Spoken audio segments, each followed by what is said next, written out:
Hello friends, my name is Kendra Winchester. Welcome back to my channel, and today I'm going to be doing a book haul, a fall book haul. I don't know how many books that I've hauled, but I've pulled the highlights and the books that I am excited to read and want to show you. So we have a nice tall stack situation here, and I think past Kendra did organize them in a certain way. I have no idea what way that is, so we're just going to jump in. Also, side note, I spent an entire video just now recording something else, and the corgis spent the entire time complaining about this thing or the next thing. Took me forever. They have now given up on the crunchy toys that I had and have now found squeak toys instead. So that's what's happening on in the background. I get so many comments now because people aren't like used to them on the channel and stuff. Those are the corgis. They do whatever they want because I'm too tired to get up and down off the ground to get them to stop doing whatever it is. So we're gonna be doing, you know I'm tired? I am so tired.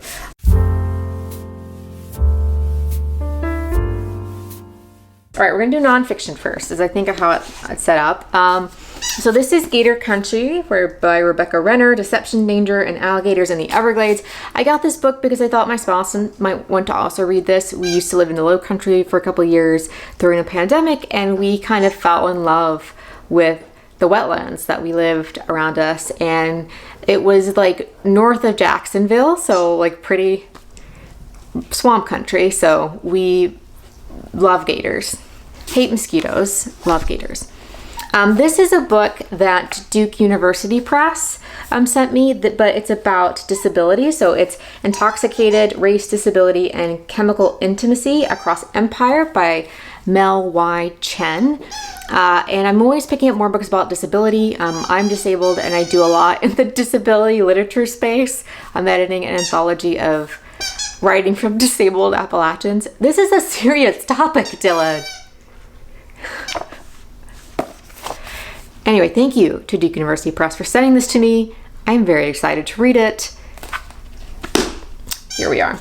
Another book about disability is Nervous by Jen Soriano. So the author is diagnosed with CPTSD and other things going on, and that kind of sends her on a deep dive into anxiety, sort of mental illness, that kind of thing. And the next book I have for you is a memoir that I'm kind of shocked I haven't actually read yet, and this is Owner of a Lonely Heart by Beth Nguyen, and this is a Vietnamese American author, and this is really looking at her life with her family and the effects of like multi-generational trauma, the trauma of war, the trauma of migrating, being refugees and in America and what that's like. I really am excited to see that in the last 10-15 years, so many Vietnamese authors are writing their story, and I'm just, that's amazing, and I'm so happy that more and more are being published. One of the top nonfiction books on my TBR is How to Say Babylon by Safia Sinclair. This is about her life growing up Rastafarian. Her dad is very strict, and it's her kind of coming out of that and making a life of her own. I've seen nothing but amazing things about this book. Another book that I have is Hilary Mantel's A Memoir of My Former Self. This is kind of the last bits of writing that Hilary Mantel had before she passed away. I love her memoir, Giving Up the Ghost, because her descriptions of endometriosis are just so important.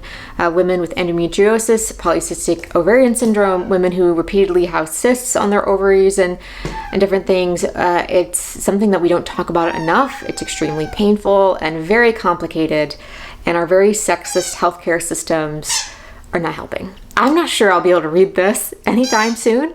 The thought of it makes me want to cry, so it will be there when I am ready, I guess. The last nonfiction book that I have to show you is Ned Blackhawk's The Rediscovery of America, Native Peoples, and the Unmasking of U.S. History.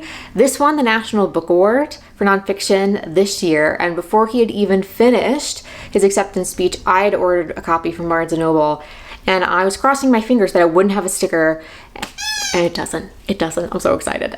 If you're new here, hi. I don't like stickers on books. It was very not petty, It's not really an important thing to be concerned about with books, but I do anyway. So this is a map. The end papers are maps, and it shows indigenous lands across the United States.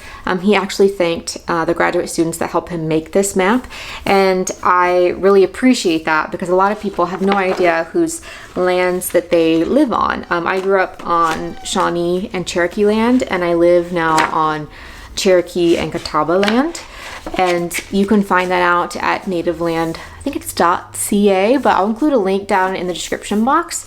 But this is a history of North America, I think primarily focusing on the United States, but looking at indigenous peoples across Turtle Island and what that was like. And it's really telling history from a more indigenous perspective.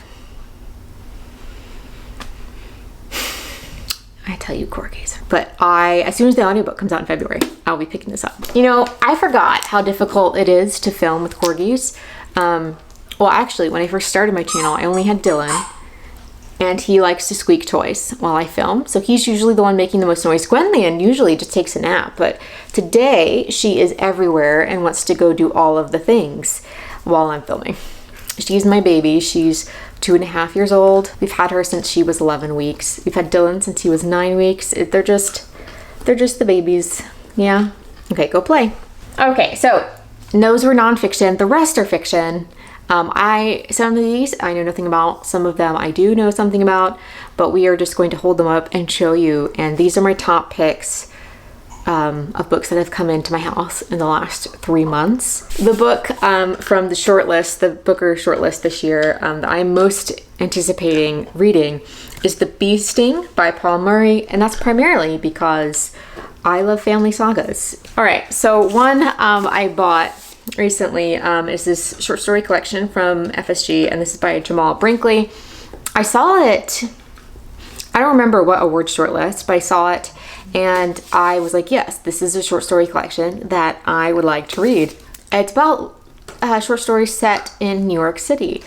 And there's so many books set in New York City that doesn't really draw me in, but there's just something about the way that people have described this book. I was like, I think this is definitely one that I want to read. Another book that I bought is Let Us Descent by Jesmyn Ward. Jesmyn Ward is one of the names on my t-shirt right now. She is my favorite living author.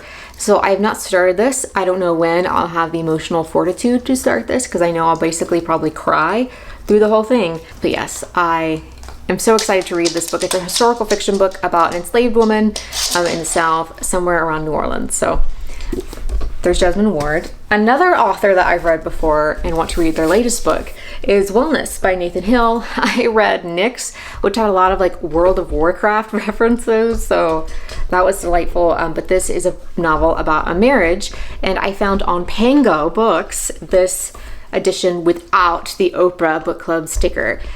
Again, I'm not a big fan on the seals and stuff on the books.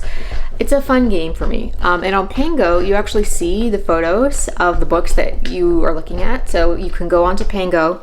This is not sponsored. And I'll also include my Pango storefront. I have over 100 books listed on Pango. So if you're looking for a new to you book and you want to support the channel, you can find books to get there. And they are all packaged with love and most likely corgi floof.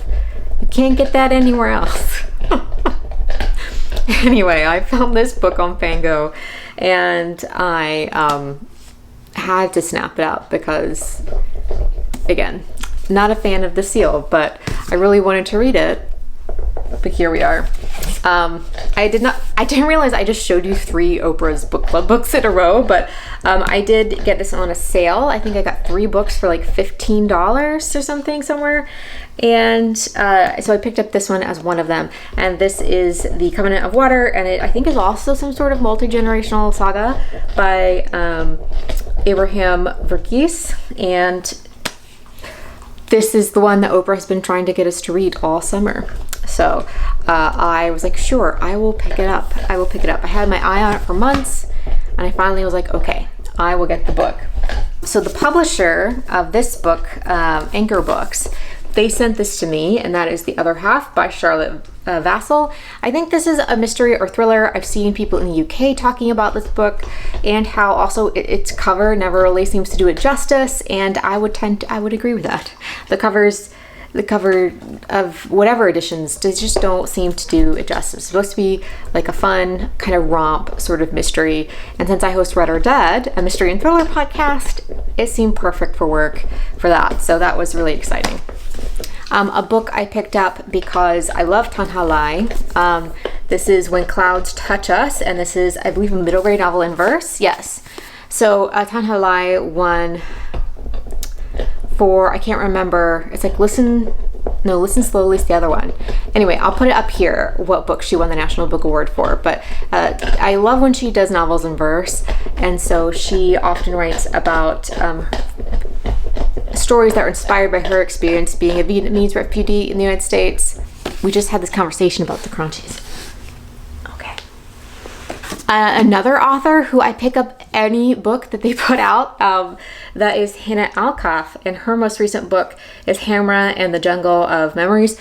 I have no idea what this is about, but I don't care because this is one of my auto-buy authors. She is from Malaysia, and so she writes a lot of stories about folklore and different cultural elements from Malaysia and about Malaysian girl protagonists, so that's really cool.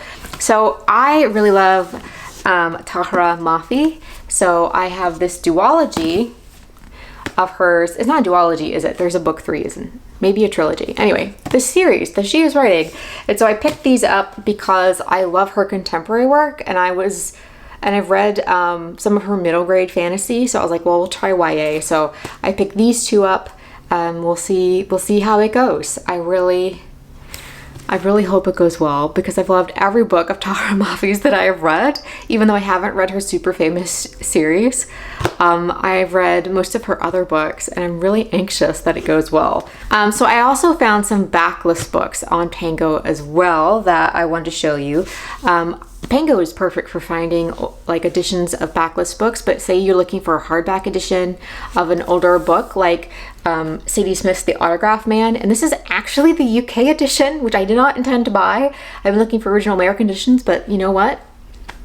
It works. I'll take it. But yeah, this is The Autograph Man. I have all of her recent stuff in hardback, except this. I think this is one of the last ones. There might be one more I don't have, but I've been looking for those. And when I picked up the Bee Sting, I kept hearing about Skippy Dies, so I actually found this very pristine original hardcover of Skippy Dies on Pango as well. It's just, I could not believe the find that I have found on this. It's amazing. So when award season started, I guess, putting out all of their long lists, I always look at that. I always look at them and I try to figure out what books are mentioned the most and have I read them, what do I think about them, and I start this process of deciding whether or not I want to read the most popular books of the year according to the award shortlist. So one of those is Chain Gang All Stars by Nina Kwame Adjei-Brenyah. I'm trying to read backwards text, so that's always exciting. But this is, this has been on everything, right? This has been on so many award lists. But the thing I think that really tipped me over the edge was that Liberty Hardy, a national treasure of a bookish person, if there ever was one, said that this is her favorite book of the year. And I was like, well, if Liberty says it, then I obviously need to buy it. So I did. End of story. Okay, so we have one more snack of fiction. I know. So this is So Late in the Day, Stories of Women and Men by Claire Keegan. Claire Keegan writes these adorable little editions of novellas and really tiny short stories. And so I love these. They're gorgeous. And yeah, I think, was it Grove? Yeah, Grove sent this to me. They always do a great job with these, and I love them. Sigrid Nunez, who won the National Book Award several years ago, has a new book out called The Vulnerables, and she does a lot with like people in isolation with animals.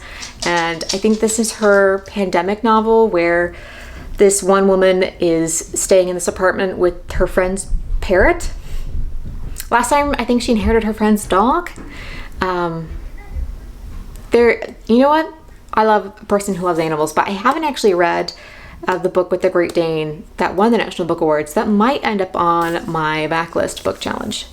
for 2024. So this is Eliza Clark's Penance. Eliza Clark was named Best Young British Novelist of 2023 by Granta. And I listened to a whole podcast about that a few years ago, like how these young writers are decided and who picks them and all this sort of thing. And it's made me kind of really interested to see who Granta picks. So when Harper asked if I wanted a copy, I was like, yes, please. Now, if you've been watching the channel for a long time, you know that I love Elena Ferrante. And she and I have had a tumultuous relationship since I read her essay collection in which she stated her worst fear was being a disabled person. And so that really put a downer on she and I's very one-sided relationship.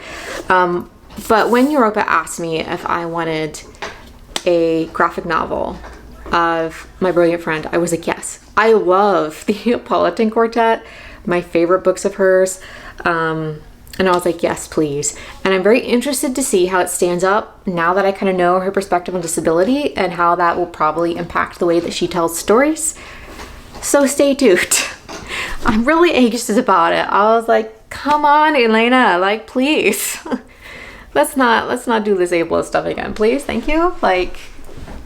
Anyway, I digress.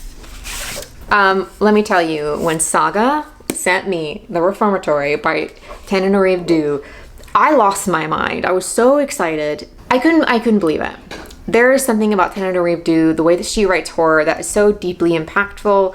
The intersectionality that she approaches all of her work with. This particular book is about like a reformatory. So if you've read Nickel Boys by Colson Whitehead, that is about a very realistic version of what happened to young black boys who were decided to be troublemakers. They were sent to reformatories, which were horrific.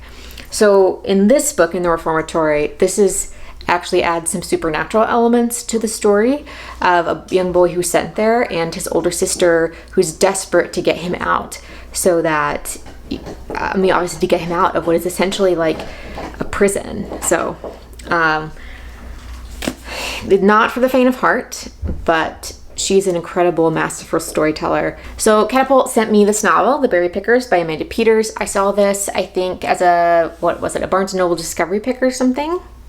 But this is a historical novel about, I think it's a Micmac family who are living in the 1960s. And I believe they live in Nova Scotia, if I'm remembering correctly. And yeah, I love family historical novels. I feel like Indigenous literature is just continuing to rise and having so many incredible new authors. So I'm very excited that Amanda Peters is kind of joining this almost like golden age of Indigenous literature. I love it. So excited. And I love the cover of the blueberries. Like, it's beautiful. So I'm trying to pick up a lot of the National Book Award shortlist titles. And so this is The End of Drum Time by Hannah Pilvanen. Again, reading text backwards is always an adventure when you can't read text in the first place.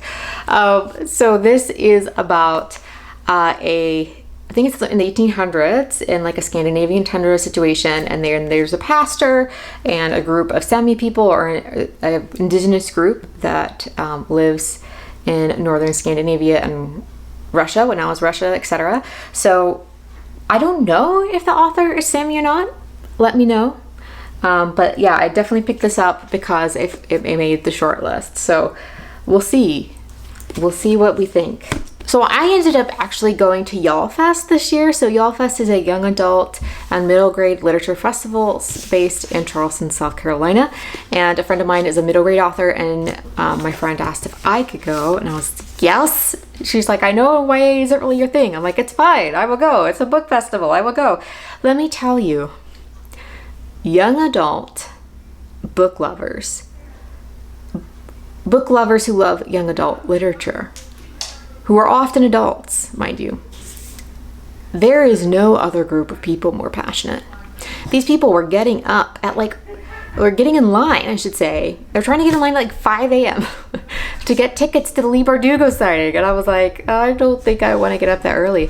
They had to tell someone I had to put like post on the official like festival social media for people not to get in line that early, to only get in line at like 7 for something that opened at 9. My goodness. What I did instead is, instead of going in a book signing, getting my books like customized for me, I just went and found some signed books. So I ended up buying both Legendborn and Bloodmarked, and the author Tracy Dion was at this one of the end panels that we went to, and she announced that there's going to be more books in this series, and I was so excited. And then I found these books and they were signed. It's glorious. This is like a Arthurian legend retelling. I also found this very popular book, which I had no idea was so popular. Apparently I think it's like a TikTok darling or something. I have no earthly idea, but I saw that the author's from Appalachia, and I was like, oh, it looks fun. Like, this looks like a fun and fantastical thing that I could read when my brain's not working. And I mean that in the best possible way, because these books are doing a service, let me tell you. This is The Unmaking of June Farrow by Adrienne Young. Apparently this is very popular. Again, no idea. I just know that like the author's from Appalachia. And it's set in Jasper, North Carolina. So I was like, this is Appalachian, right? I don't know if it's actually Appalachian based on themes or anything, but I know it's set there, so we'll see what happens. But I thought that was really funny that I picked up this somewhat fantastical book, and it apparently is super popular.